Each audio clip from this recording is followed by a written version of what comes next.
Orang yang mati dalam keadaan husnul khatimah ni, malaikat maut datang tarik roh dia daripada kaki.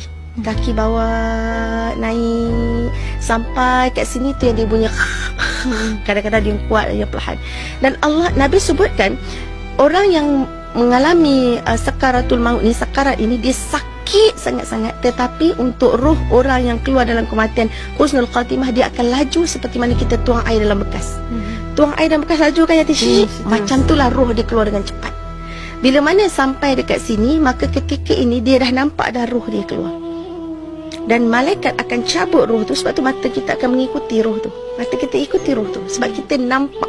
Kita nampak dua alam. Kita nampak anak-anak keliling. Kita nampak juga roh yang keluar tu. Tapi dalam keadaan tu kita nampak roh lah yang utama. Malaikat cabut roh tersebut. Dan pada ketika itu malaikat letak di atas tangan malaikat. Malaikat maut. Ini hadis Nabi yang sahih. Bagaimana keadaan tersebut berlaku. Maka letak di atas tangan malaikat maut ketika itu. Dan sebab itu juga kita disunahkan untuk banyak-banyak ziarah orang yang sedang nazak, supaya kita tahu ketika itu macam mana keadaan kita akan hadapi nanti. Ketika roh berada di tangan ni, kita akan tengok. Ketika roh nak sampai ni, kita akan tengok muka malaikat maut. Malaikat maut akan datang depan kita seketul seperti satu jasad. Dan ia benar.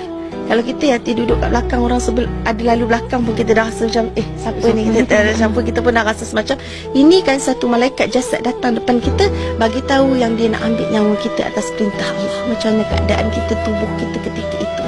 Itulah kali pertama dibukakan alam ghaib untuk kita.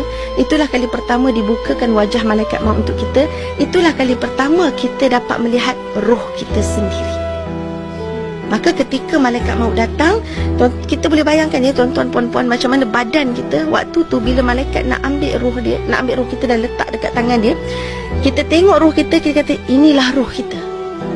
Inilah roh kita yang selama ni kita tak pernah tengok roh tu macam mana, kan? Dan akan datang malaikat-malaikat rahmat turun bersama-sama dengan kita. Turun, nak angkat, nak raikan roh kita ni. Nak mandikan roh kita, nak kafankan roh kita, nak wangi-wangiankan roh kita. Macam mana, hanya Allah saja yang tahu. Malaikat rahmat akan turun penuh berduyun-duyun. Dan ketika itu, bila Nabi ceritakan pasal malaikat rahmat, Nabi katakan, wajah malaikat rahmat ini sangat bercahaya-cahaya seperti mana bulan terang benderang. Itulah tandanya kematian husnul khatimah.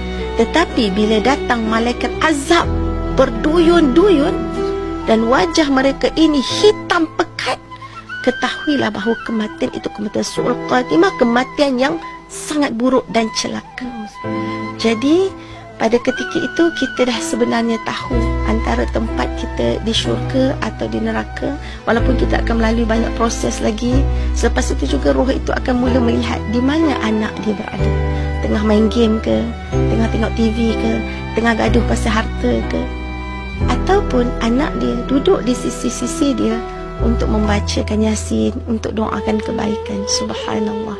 Jadi apa pesanan ustazah pada ketika kita nampak keadaan itu sebenarnya dah tak berguna dah, kan dah tak boleh patah balik dah, pintu taubat pun dah tertutup, dah nampak roh kita sendiri dah pun.